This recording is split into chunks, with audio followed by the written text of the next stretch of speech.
Brett McKay here, and welcome to another edition of the Art of Manliness podcast. When you look back on the moments you regret most in your life, a fair number of them likely involve you being angry. And if these cringe-inducing life and relationship-damaging moments happen more often than you'd like, then it's time to start thinking about how to get a handle on your anger. My guest today offers help in that process. His name is Dr. Tafrate, and he's a clinical psychologist, professor of criminology and criminal justice, and the co-author, along with Howard Kasanoff, of Anger Management for Everyone: 10 proven strategies to help you control anger and live a happier life. Chip walks us through what anger is, how it's distinctive from aggression, and how it can be both destructive and healthy. We then get into some of the strategies Chip recommends for managing your anger so it stays in that ladder zone, including making changes to your lifestyle, avoiding anger-inducing triggers, reframing your thoughts, and doing anger exposure therapy. After the show's over, check out our show notes at aom.is/anger.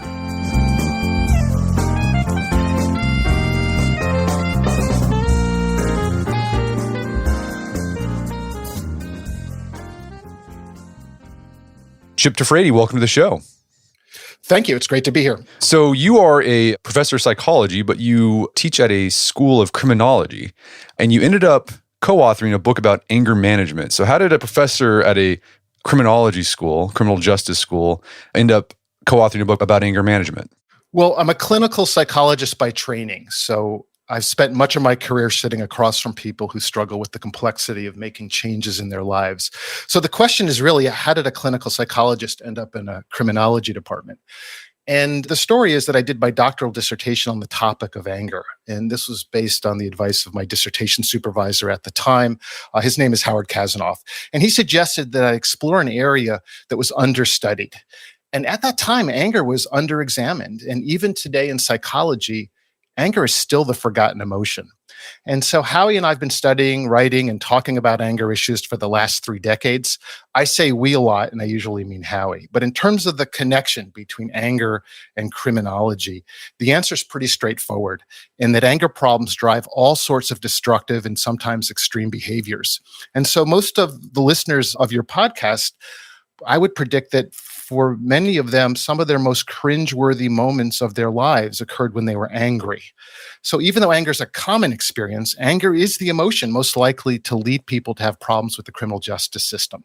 It's not anxiety and depression as many people think. And the criminology department at Central Connecticut State University is very behavioral. So this line of research was a good fit. Well, so let's talk about anger. I think everyone kind of understands what it is. They've experienced it. But as a clinician, is there a definition of anger that you all use?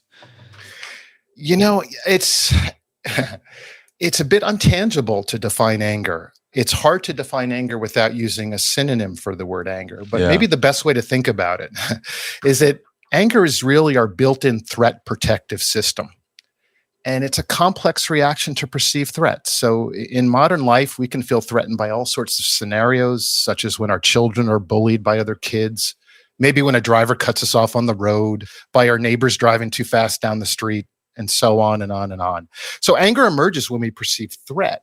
But anger is complex because we have thoughts that go through our minds. There are physiological and biological reactions to threat where our heart rate increases, our muscles get tense, we get ready to react. There are chemicals that energize us in the moment. We'll also notice sensations in our body. There are urges to react in the moment. And of course, there are behaviors that we actually do. They include things like hand gestures, verbal arguments, screaming, hitting, pouting, and withdrawing. So anger is part of our kind of evolutionarily useful fight-flight reaction. And so it's really built into the fabric of human life. So it's a physio-psychological experience. It's both you experience in the body and in the mind. Yes. And I would also say that it occurs in a context of the environment that the person's in as well. Yeah. Well, and I think you talk about this in the book when you're kind of sussing out what anger is. I think we typically associate anger with aggression. But you make the distinction. There's actually a difference between aggression and anger. Someone can be angry but not aggressive, or aggressive but not angry. Can you tell us about the distinction? Yeah, I think that this is a common misunderstanding. So people think of the word anger, and the next word that pops into their mind is aggression. And the difference between anger and aggression is that anger is primarily an internal response. And we know we're angry because we feel it inside. We can be angry, and other people may not know we're angry. On the other hand, aggression is behavior that can be observed, such as throwing things, hitting, kicking, and sneaky indirect actions such as vandalizing somebody's property. But most people who become angry do not become aggressive. And I think that most often we just get angry. Another complexity is that aggression can sometimes occur without anger at all. So think for a moment about someone who snatches purses on the street. The person engaged in that behavior might grab the purse, pull the victim to the ground, maybe even harming the person. However, the aggressor may not have any anger at the victim. He or she's simply doing it as a way to get money. I think one way to think about this is that in a lot of our anger training workshops, we sometimes do this exercise. And the workshops are comprised of practitioners of different types. And we ask the people in the room, how many of you have experienced anger in the past week? And so I should say that it's normal for people to feel angry 1 or 2 times a week. That's just typical. So when you ask a room full of people to let you know if they've experienced anger, pretty much all the hands in the room go up. Then we ask a second question. Okay, how many of you have assaulted somebody, destroyed property, punched a wall, kicked somebody in the past week when you were angry? And there's almost no hands that go up in the room. But the most interesting question is the next one. How many of you at some point in your life when you were angry have hit, struck, pushed, or kicked somebody? It's an uncomfortable moment and there's a pause, but almost all the hands in the room go up again. And so what I'm saying is that aggression is the least common response when people are angry. And on studies where they actually count and measure this, aggression is the thing that is least common on these surveys. But the hands in the room exercise shows that all of us kind of know the connection between anger and aggression. And most of us have been there. And we understand this destructive connection that can occur when we're angry. And most of us have a couple of personal and ugly examples of that. Yeah, that anger-induced aggression is what gets people in trouble, what gets them involved with the criminal justice system, because they typically lash out in a violent way. But so if you express your anger through aggression, that can get you into trouble. It can cause you can go to jail. It can cause problems in your relationships. But even if you don't express your anger through aggression, what are the harms of experiencing anger? Well, there's a lot of negative outcomes connected with anger. So aggression is one of the least common but more extreme examples. But I think that what most people do when they're angry is some kind of verbal behavior. So we'll say nasty things, we'll criticize people, we might sort of yell and scream. And people damage their family relationships, their intimate relationships, and their work relationships, mostly by what they say when they're angry. The other thing that sometimes occurs when people are angry is they'll withdraw, they'll pout, they'll pull away from situations, they won't engage and solve the problem. And then there's a whole nother area that if you're someone who experiences sort of chronic and strong anger reactions, that you're more likely to develop health problems like high blood pressure, heart disease, and strokes. Yeah, so there could be a physiological consequence of your anger. Because anger, again, as you said, it's a response to a threat. It's a stress response. And if you have that over and over again, that's going to have detrimental effects on your physical health. Yeah, absolutely. We get activated when we become angry. So our bodies are kind of preparing to deal with a threat. Well, is anger ever healthy? Yeah, anger, you can think of emotions like an internal GPS system. So some mild and moderate anger can definitely be positive. So operating like an internal GPS system, anger can signal that something isn't right in your life. Anger might energize us to face a problem that's being avoided or maybe stick up for ourselves in order to make something better. Also, anger can help us, energize us to make important life changes. Also, anger can be a driving force for social movements. I would say anger leads to zest, excitement, and passion. And anger at the milder end of the spectrum is life enhancing. And we would be impaired if we could never experience any anger. And we wouldn't want to live in a world without anger. Well, so when does anger become a problem? Like, how does someone know they've got an anger problem? Well, anger can get out of hand. So anger, when it's too strong, occurs too frequently, or lasts too long, it becomes a destructive force. And I think for some people, anger leads to significant loss and suffering. And such negative outcomes are all around us. So think about how many family relationship conflicts and career disasters you've witnessed that have resulted from anger. Or think about the marital and family violence that has followed anger and verbal arguments. I think we've all witnessed the destructive results of feeling angry or being the recipient of someone else's anger. But some of the negative outcomes include ruined relationships, derailed careers, impulsive and destructive decisions, road rage, cardiovascular and medical problems, and criminal justice, just to name a few. I think the advice to listeners of this podcast is to start paying attention to the outcomes associated with your specific episodes of anger. So this can be accomplished by asking yourself, what good came out of my anger in this situation? Did I improve a relationship? Did I damage a relationship? Did I make a situation better or worse? Ask yourself, what was not so good about my anger in this situation? And many people don't appreciate that their anger is usually more destructive for them than for the person they are getting angry at. And the negative parts of the world will always exist around us. But I think all of us can learn skills to reduce excessive anger, to negotiate better outcomes, and to manage our personal environments in order to live a better life. Okay, so when you're working with someone who's got an anger problem, because again, anger can be healthy. It becomes a problem when it becomes a detriment to your life. When you're working with this person, what's the goal? Are you trying to help them just not get angry at all? Are you trying to help them not express their anger? Like, what is your goal with someone when you're helping them with an anger problem? Well, first, I think because anger is sort of part of that useful threat protective system, the goal of anger treatment is anger management and not anger elimination. And so we want to help people learn to experience anger in a more reasonable manner and to develop skills to be able to navigate life's challenges and to manage the relationships more effectively.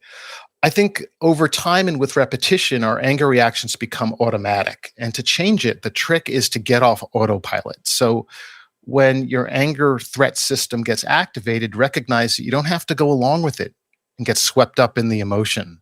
So just take a moment to stop and ask yourself the question, where's my anger taking me? And then try on some new behaviors that may seem unfamiliar. When you're angry, act in a way that is patient, maybe kind or compassionate.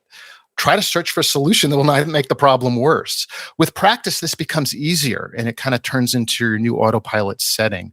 I think people are familiar with the phrase that practice makes perfect, but that's not really accurate. So if you repeat something over and over again, it becomes part of your behavioral repertoire. So what we kind of repeat and practice becomes automatic. And so in terms of treatment, there's a lot of individual differences in people and the context of how anger emerges in their lives. And so I think in our program, we have more of a kind of a menu-driven choose and use approach. It's sort of like the way people make selections from a restaurant menu. And so this means that everyone can explore different strategies that might work within the context of the person's real life. So if one strategy is not bringing about a reduction in anger, then move to the next one. And I should also mention that there's definitely reason for optimism. There have been a handful of meta-analyses, just kind of large analyses of anger treatment. And they all strongly converge around the same conclusion that people who get anger treatment do better than people that don't. So treatment generally works and people can definitely make improvements in this area of their lives. Yeah, and I want to dig in some of these menu of treatment options that people have that you use. So, okay, the goal is not to eliminate anger, it's to manage it, have a reasonable type of anger. But on the flip side of this doesn't mean that you're trying to tell people like, one of the best options is to vent and just express your anger unabashedly by yelling into a pillow or smashing something, correct? Well, correct. So that's one of the options that we don't recommend. So that is an intervention that worries me a little bit. And I think that the treatment landscape right now in the United States looks a lot like the Wild West. I think there's a mix of credentialed practitioners, and there's a whole bunch of other practitioners such as life coaches. And then we have it like all sorts of advice givers and influencers. And anger is understudied, and there's a lot of myths in the anger area. And some of the advice is just plain wrong. And so some of the things that are delivered to the public may not be helpful. And the idea of venting is one of those. And so the problem with this intervention is that we're telling people to practice the thing that will actually kind of make their lives worse. And so, Brett, I'd like to maybe just make an analogy to other emotions, right? So all emotions have an action tendency. So when people are anxious and fearful, they want to avoid and run away. When people are depressed, they want to hunker down and sort of give up and just sort of sit and not do much. And if someone is suffering from anxiety, we would never tell them, hey, go out and practice avoidance. Go with the tendency that emotion pulls for. So with any emotional excess, we don't tell the person to practice that thing. We tell them to push against it. Take depression, for example. We wouldn't tell someone who's like kind of sitting there and they're like, oh, I can't get out of bed. I don't really feel it today. We wouldn't say, hey, go with that, practice that, stay in bed. And that's kind of what catharsis is. We're telling people, hey, when you're feeling angry, yell and scream and hit something or punch something. And this is a problematic intervention because, again, what we repeat and practice becomes more automatic in our lives. There have been people who've studied catharsis. The idea has been around for a long time, and people have studied it in the 70s and the 80s and the 90s. Almost no one's studying it from the year 2000 and beyond because we know the answer. This makes people worse. But yet, it's kind of popular out there, right? No, yeah, and because I think it makes intuitive sense to people. I mean, well, I guess it depends on what, if your analogy of anger is that it's this emotion inside your brain that is like a boiler that needs venting, and if you vent it, it'll reduce the pressure in your psyche. People are like, well, if they make that analogy, well, that makes sense. If you vent it, then you won't be angry. But what the psychology is saying, like, I mean, William James understood this. Feelings follow action, right? So if you act angry, you're just going to feel more angry. You're just going to habituate yourself to feeling angry. Yeah. Yeah. The notion of the boiler, or that something's building up inside your body, is a simplistic idea that doesn't really make a lot of sense. We wouldn't say that about any emotion. And so what we want people to do is to push back against those tendencies. I think the reason that catharsis persists is that it feels right. So when you're angry, you're activated to yell, scream, protect yourself in some ways. And so it kind of feels right. And so when you tell people to practice this, they come back and they feel good in the moment. But if you really sort of follow them along to see, are they really improving and getting better? The answer is a pretty strong no for most people. Just the way if someone was socially anxious, we wouldn't tell them to keep walking out of the cocktail party or the room that they're in with other people.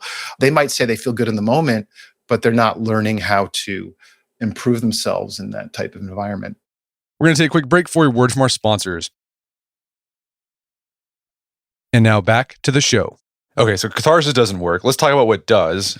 So you mentioned one of the first things that someone needs to do when they have an anger problem is to understand what their anger patterns look like. And you in the book and your co-author say that there's a 6-step pattern that most anger episodes follow. Briefly, what is that pattern? Like, what are the steps of an anger episode? Well, I think that to get into understanding anger, you have to get into the fabric of people's lives. So you're absolutely correct. We do an in-depth analysis of individual anger experiences, and that's the starting point. But here's what we avoid. We avoid having fuzzy and philosophical discussions about anger. We also avoid having the person endlessly complain about poor treatment at the hands of others. And so we want to analyze anger as it occurs in the person's real life. And when you initially ask people about anger, it's sort of a confusing mess. It's made up of a swirling array of triggers and thoughts and sensations and reactions. And so anger does emerge in a predictable sequence, and that's the good news. And so what we want to do is kind of look at the components of our own anger experiences, right? And so anger, as I've mentioned, is a complex network of components that includes triggers, thoughts, sensations, urges, behaviors, and outcomes. And so I think that everyone who's listening to this, if you are interested in doing better with your own anger experiences, one of the first things to do is to kind of examine a recent and strong episode of anger. Try to describe for yourself what triggered my anger in this situation, and be specific. What were some of the initial thoughts that went through my mind when I encountered the trigger? What did I notice in my body? What was the experience like? How strong was it? What sensations were there? And what did I want to do in the moment? What was that urge? What was my autopilot telling me to do? And then what did I actually do? What behaviors did I engage in? And then finally, that outcome piece again. What was the outcome of me getting angry? And that's sort of the starting point for us. And once you kind of figure out what the building blocks of anger episodes are, that opens up a whole array of different places where you might intervene. We might work with people on changing some of the triggering events around them. We might help people work on the way they think when they're confronted with challenges. We might help people learn to relax and calm their bodies, or learn social skills to express themselves better and negotiate outcomes that they want in life. So I think the analysis of anger episodes kind of is sort of like a lighthouse that guides you where to go when you're sort of working in this messy area. Okay, so by understanding the pattern that anger follows, you can find places where you can start tinkering with things to start managing your anger, whether it's at the trigger point or how you think about things or the behaviors you express when you experience anger. So let's talk about some of these things. I thought it was interesting before you really got into like, okay, what can you do about these anger triggers you have? Your first bit of advice was just make some lifestyle interventions that I think are geared towards reducing the likelihood of you getting angry. And it's just stuff like eating right, exercising, getting enough sleep. I mean, in your experience with working with people with anger problems, what's their diet, exercise, and sleep like typically? People who struggle with anger difficulties often have multiple problems and difficult lives, and they're often not taking care of themselves. And so I think not considered a specific element of an anger episode. There are a variety of environmental factors and habit patterns that can make episodes sort of more likely to occur. So you can think of episodes kind of like wildfires, right? There are environmental conditions that make wildfires more likely. If there's drought and heat, if there's an accumulation of brush in the area, if there are problems with power lines or lightning strikes, you're more likely to have wildfires. So I think we sometimes ask people to just take a step back and look at their lifestyles and consider factors that make it more likely that their own anger wildfires might ignite. The major culprits, as you mentioned, are poor nutrition, lack of sufficient sleep, alcohol misuse, and also other drugs, and maybe just unpleasant kind of background noises and smells and things like that. And most professionals rarely consider changes in the client's environments and routines and other background factors. And these lifestyle issues are often important, and it may help just to kind of rearrange your life in a way that makes negative reactions less likely. So we sometimes ask people to plan to face challenging situations or have difficult conversations with others once they've eaten properly and slept well, right? We also ask people to be honest about their drinking habits and whether that's fueling their anger episodes and affecting relationships with family members, friends, and colleagues. And we ask people to be kind to themselves and think about their daily environments and try their best to arrange things in as nice a way as possible. Yeah, the alcohol thing is important because what alcohol does, it disinhibits you, right? So if you feel angry, you're more likely to express maladaptive anger behaviors. So cutting back on your drinking can reduce a lot of not good anger episodes. Yeah, and there's a connection between alcohol use and anger. So one of our early treatment studies, we did this study in the 1990s, and we advertised for men who had anger problems between the age of 25 and 50. And we asked them to give us a call, and if their anger was high enough, we were going to give them a free treatment. And what we wanted was a sort of pristine treatment group. We wanted a group of people that just had an anger problem and didn't have other problems. And so we got a lot of calls, but I have to tell you, like 3 months later, there was nobody in our study because the lives of people with anger problems are very messy. They have multiple problems. And one of the leading problems was substance abuse. And I think that anger is a negative experience generally, right? So there's probably nobody listening that is thinking when they wake up in the morning, I want to have a really angry day today, right? And so early on in people's lives, they learn that if they take a drink, take a drug, take a pill, that they can kind of sometimes reduce that internal activation. And so anger problems go along with substance misuse. Okay, so don't do drugs, don't drink. If you're feeling angry, go to that whole advice, don't go to bed angry. Sometimes I think the best thing to do is just, if you're feeling angry, just go to sleep because then the next day you feel awesome and you can take on the issue. Right. If you're hangry, eat something. You mentioned the study on men. That made me think about another potential factor in anger, gender, sex. Have we found a difference between how the sexes experience or express anger? Anger seems to be an equal opportunity emotion. And so I'll go back to that 1990s studies. We were so naive back then. So we placed these advertisements for men who had anger problems, right? We got a couple calls that sounded like this. I have an anger problem and I would like free treatment. And you people are sexist. I'm a woman. And I have to tell you that those callers were right.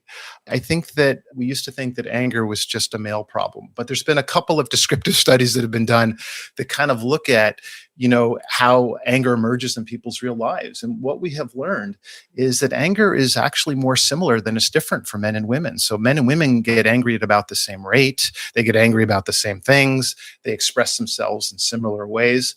So I think that both men and women can experience anger problems. I guess the issue with men is that when they do express it with aggression, because they're bigger typically, that it causes more damage than women. Yeah, that's absolutely true. So men, they're behaving with aggression will cause more physical destruction. Okay, so let's talk about, so we took some lifestyle things to help maybe reduce the chances. We're clearing out the brush so we don't experience as intense anger when it does pop up. Let's talk about the interventions we can make with the anger triggers. What are some things there that you coach clients on or recommend to your patients? Well, I think that in terms of triggers, right, a lot of people who struggle with anger difficulties have this pattern of confronting every injustice, right? Their lives just become full of conflicts. For example, does the person who cuts you off on the road need to be tailgated and approached at the intersection and given a piece of your mind? Does the clerk at the coffee shop need to be scolded because she's texting instead of quickly getting you your cup of coffee? If you're never going to see the person again and there's no way to get a resolution with someone, you might be better off just walking away. So sometimes in terms of just thinking about triggers, we try to encourage people to practice letting go of the small things, right? Some problems will, of course, get worse with the passage of time, and those may need to be dealt with. And there's an art to knowing which people and situations are worth dealing with, which to let go, and deciding when to and how to engage with certain challenges in one's life. So this might mean for some people, if they have a really extreme anger problem, like they just avoid the trigger or the provocation in the first place. But that, again, that's going to take some judgment to figure out, can I do this and have a good outcome, or if I keep avoiding it, will just make the problem worse? Yeah, exactly. So, there might be a family member that, when you show up at a family picnic or holiday, that you have a negative history with, and that there's, often ends in an argument, you might decide not to go to that event, right? Or if you do, to try to limit your actual contact with that person, or to limit the amount of time that you spend there. There's different ways to sort of navigate that. I think that if you're at the workplace, there might be certain employees where it might be better just to sidestep the person instead of having the conversation face to face. Maybe you really think about a thoughtful email. But of course, be careful with emails and electronic communications, because when people send angry communications, those are often part of the record. So I think there are different ways to respond to people that don't necessarily mean responding in the moment. So I think looking at your life and figuring out, what do I really need to face here? What kinds of things need to be resolved, and which ones can I let go? And I think the biggest benefit of just paying attention to your triggers, like just knowing what makes you angry. I think a lot of people go through life angry and they don't even know why they're angry. You ask, like, why are you angry? I don't know. I'm just angry. And like paying attention will help you. I don't know. It does something once you know. Yeah. And so that's sort of why we sort of start with that analysis of anger episodes. And so everyone feels anger. So let's just look at your anger and let's just kind of dissect it and see how it looks in your real life. Okay. So everyone experiences that sort of flash of anger. It's automatic because it's part of that fight or flight response. What can intensify? So like that's kind of, when you experience like that anger, that initial anger, it's like a lightning bolt, right? That strikes a forest. Now it can kind of smolder and just sort of extinguish itself.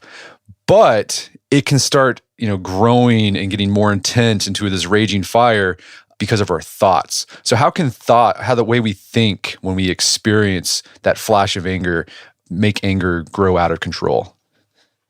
Yeah, I think that in terms of thoughts, we want to sort of reverse engineer the rules and assumptions that people live by that drive their anger, right? And so, there are a number of cognitive interventions that involve looking at what people are saying to themselves at the moment when they're angry, and then trying to kind of talk back to that inner voice and try to replace those anger prompting thoughts with thoughts that are going to lead to less anger. But maybe a better way to think about it is sort of to imagine this scenario. Imagine that we are visited by an alien race, and they come and they land on Earth, and they're very curious about human beings, and they don't experience emotions the same way that we do. And they're wondering about anger.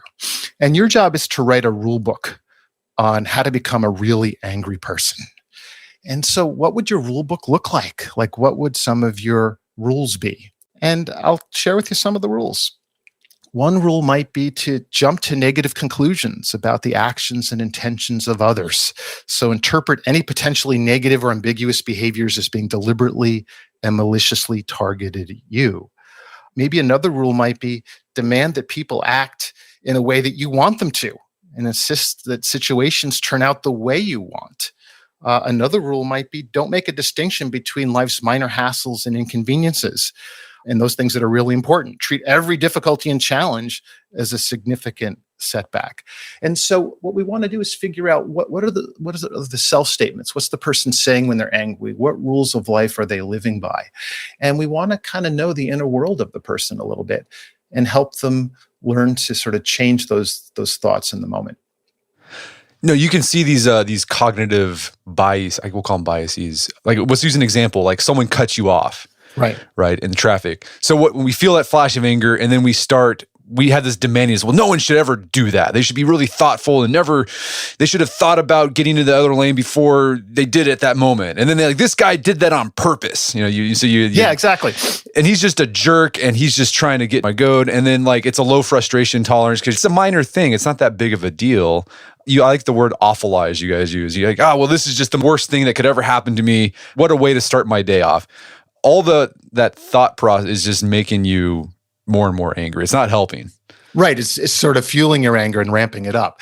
And for those folks that aren't familiar with the term awfulizing, it just means kind of exaggerating, any adversity or hardship that you might experience. And all of us experience setbacks in our lives. So people that do awfulizing a lot, they're actually saying to themselves in their heads, like, it's awful, it's terrible, it's horrible. And what they lack is wisdom. They don't seem to have the wisdom to know what's a big deal in life and what's not, right? And this is where like a therapist could come in handy because they help you challenge or reframe that type of thinking.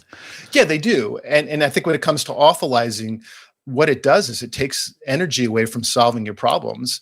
And awfulizing also makes you unpleasant to be around because no one really wants to be near a complainer. So what are some things you could say to yourself instead of saying, that when the person cuts you off, this is awful and terrible and horrible, just to say to yourself, bad drivers exist. This is part of life. I'm not the policeman of the universe. Let it go. I can give you another example just in terms of trying to change some of those thoughts. Yeah. That I think that for many people who struggle with anger, they're like injustice collectors, right? They're constantly scanning for disrespect and seeing the worst in others and situations. So one alternative might be practicing forgiveness in everyday situations as they come up in your life. So, it's possible to practice this in the scenario you just mentioned. So if someone cuts you off in traffic, the next time you're faced with this kind of behavior, you can recognize that you're having the same old angry thoughts in your head that might sound like, he's a real jerk and what an asshole and I'm going to show him and try to catch yourself, right? But then try to guess what might be happening or what may have happened in the other person's life that's causing him or her to behave in that way, or in this case, cut you off, right? But this is hard to do, and you won't know for sure, but maybe the person who cut you off is going to the hospital to visit a friend. Maybe they have some kind of cognitive impairment. Perhaps, they're having a really bad day and they're distracted by something going on in their world. And so you can silently in your mind wish the person well, let go of your anger and move on with your day. We sometimes ask people to practice this simple sequence of just practicing kind of forgiveness in small situations. It's not what they're doing naturally. And so this will seem very sort of foreign to many, many people who are acting automatically. But slowing down and just sort of kind of practicing forgiveness in small ways and changing those thoughts in your head over time can pay dividends. As you mentioned earlier that we often resort to these maladaptive thinking patterns, this awfulizing, low frustration tolerance, demandingness, et cetera, when there's situations that are ambiguous, right? So we're not sure if this person meant ill or good or there's neutral. I think this is why digital communication can be so fraught because oftentimes it's ambiguous as like intent behind a typed message on a computer screen. So that's why when someone types something like our initial response is like, man, this guy means this awful thing, but really they probably didn't. Yeah, I think we've all done that, right? Yeah, it's probably better to give people the benefit of the doubt and to not look for the worst in terms of other people's intentions. And so we know that if you analyze anger episodes, for many people, there is this distortion and there's this sort of kind of looking for malicious intent in other people's actions that maybe isn't there. And so that occurs for many people, and we try to slow them down and get them to think of, what are some other possibilities? Maybe this person doesn't mean this. What might they mean? Okay, so this looking at your thought patterns and kind of challenging it, this is the basis of cognitive behavioral therapy. So this is one option of managing anger. But as you said earlier, you offer sort of like a menu of options. So you can find the one that works best for you. And another option you highlight in the book is acceptance and commitment therapy. And we've had Stephen Hayes on the podcast a while back ago. Yeah. So, but for those who aren't familiar, like what is acceptance and commitment therapy, and how can you apply that to anger? So, yeah, this is an approach that is helpful for many people. And from an acceptance and commitment therapy perspective, angry behavior results from unskilled attempts to fulfill one's sort of personal values and cope with their life's challenges, right? So this style of intervention incorporates elements of Buddhist philosophy. It emphasizes mindful awareness and values-based actions. So just to get a little bit more concrete about this, the focus in this approach is not on eliminating or changing your thoughts and feelings, but rather learning to accept those thoughts and feelings as they are, but acting in a way that moves you in a productive direction. And to do this, often we have conversations with people about their personal values, right? To establish kind of anchor points, like how do you want to be as a parent? What do you value? Do you want to be a calm parent? Do you want to be a parent that models productive behavior for your kids? And so I think that in this approach, there is this idea that people do not have to act on every thought, emotion, and urge. In fact, during a typical day, all of us have impulses that we don't automatically translate into behaviors such as I'm hungry. We might think, I wish he'd shut up, or I'd love to take a nap right now, or something like that, right? But from this perspective, the problem is less about the thoughts, but it's more about the behavioral kind of expression. And so what we try to do here is we explore what clients want out of life. So we sort of try to identify their values and life priorities. And by the way, values are like big life directions that require ongoing attention in your life. You might value being a nurturing parent. You might value being excellent at work or being involved in your community. But I think that what we try to do here is explore to the degree to which your everyday decisions are consistent with what you say your core values are, right? And so that means kind of fostering values-based actions. And so what we're trying to do is align people's everyday behaviors with the things that they value most in life. And from a acceptance and commitment therapy standpoint, a meaningful life is sort of defined by living in accordance with what you value. Often your angry reactions are the opposite of that. Yeah. So again, I think the point to reiterate here is that these are options. So if you try the CBT route, the cognitive behavioral therapy route, where you're challenging angry thought patterns, maybe that works for you. For some people, it doesn't. It kind of, there's like a backfire effect. The more they fight it, the stronger the thought pattern becomes. It's like, okay, I'll try acceptance and commitment therapy. Maybe that will help me manage my anger. So again, I think there's no silver bullet here. You have to experiment and try to figure out what works for you.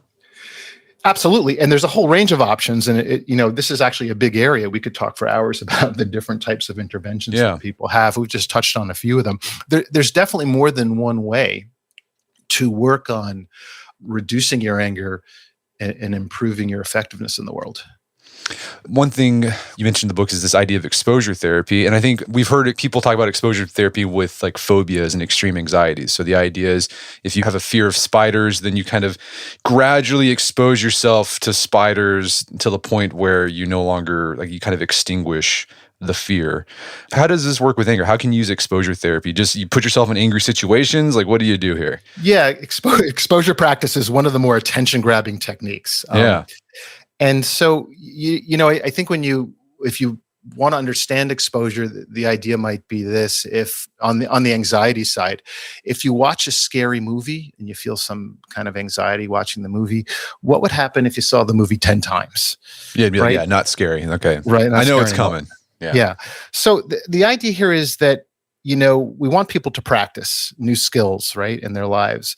And it's one thing to maybe practice your tennis serve against the wall in a gym, but it's another to have a real live opponent kind of hit the ball back at you. And so with exposure, we're trying to give people the opportunity for simulations and practice. And there's different ways to do exposure techniques. One way to do it is to sort of send people out to do exposure type of assignments. And so I'll try to describe this briefly, but we have people sort of spend some time thinking about and imagining maybe some real life anger scenarios, and think about the things that people might say that typically trigger your anger reactions in those situations. The second step is to sort of practice some relaxation techniques. There's different sort of ways to kind of tense and release your muscles, practice breathing techniques. Sometimes we ask people to practice coping statements in response to some of these triggers. That means, what can you say to yourself in your mind that would lead to less anger? So like if someone cuts you off, you can say, you know what, bad drivers exist. I'm not the policeman of the universe. I'm going to let it go. But the final step is to transfer whatever skill you're practicing, whether it's breathing, staying calm, coming up with a new statement in your head, is to transfer this to real life. And the goal is to get to the point where you can intentionally put yourself in some of these situations and handle yourself with less anger. It's that practice makes automatic idea again, right? But essentially, we try to get people to the place where they can do a live practice round. Now, I do need to say that it's important not to react to your anger triggers by making angry statements and using provocative body language and gestures. And your goal is to tolerate the triggering situations. Stay calm while hearing things you don't like, then try to exit gracefully, right?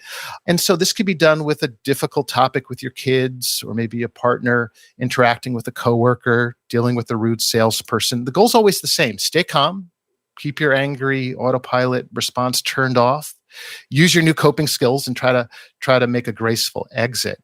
So when people do this, we ask them to gauge what went well and what could they do to improve this, right? And we ask people to start small. Don't pick a situation that if it goes poorly, it'll result in like a significant loss, like you'll lose your job if you put yourself in a situation with a critical supervisor. And if you don't think you can deal with a difficult situation, then you may need to spend more time practicing in imagination. And if people think that facing a particular situation in real life is likely to result in a significant problem or loss, then maybe skip the live practice and think about getting some professional guidance. Okay, so the idea is just, again, we're trying to minimize the intensity of anger and minimize the response that we have when we have that anger. Yeah, and take new skills out for a test drive. Actually, try them out. Yeah. Try them out. And it's funny, as I've had this listen to our conversation, and whenever I've talked to other psychologists about how to manage, emotions, strong emotions, I always keep on, I'm sure my listeners are tired of hearing this, but I'm like, this sounds like Aristotle. Aristotle had this down 2,500 years ago. When you speak of anger, Aristotle would say anger's not good or bad. It's good if you express it in the right way, at the right time, for the right reason, the right intensity. If you don't do that, then anger is bad. It can become maladaptive. And like that's what you were saying. It's like anger's not necessarily bad. It just becomes bad when you express it too much or in the wrong place, the wrong time. And then Aristotle also talked about, okay, well, how do you learn how to manage your anger? Well, he says, well, you practice it. That's only you have to. You can't just think about it. You actually have to practice the virtue of managing your anger. So I always think that's interesting. Whenever I talk, I'm like, well, man, Aristotle got it right. Yeah, the early philosophers did get it right. And so they wrote about anger as something that can get out of hand and derail people's lives, and also be a destructive force for societies and nations. And that to live a truly effective life meant that, you had to sort of master your own anger reactions. Well, Chip, this has been a great conversation. Is there some place people can go to learn more about the book and your work? Yeah, people can get the book. It's called Anger Management for Everyone: 10 Proven Strategies to Control Anger and Live a Happier Life. It's an inexpensive paperback, and you can find it on Amazon. Also, Howie Kazanov and I developed a comprehensive online Udemy program called Anger Management for Any Situations: 10 ways to control anger. Fantastic. Well, Chip Tafrate, thanks for his time. It's been a pleasure. Thank you for having me. My guest today was Dr. Chip Tafrate. He is the author of the book, Anger Management for Everyone. It's available on Amazon.com and bookstores everywhere. Check out our show notes at aom.is/anger, where you can find links to resources where you delve deeper into this topic.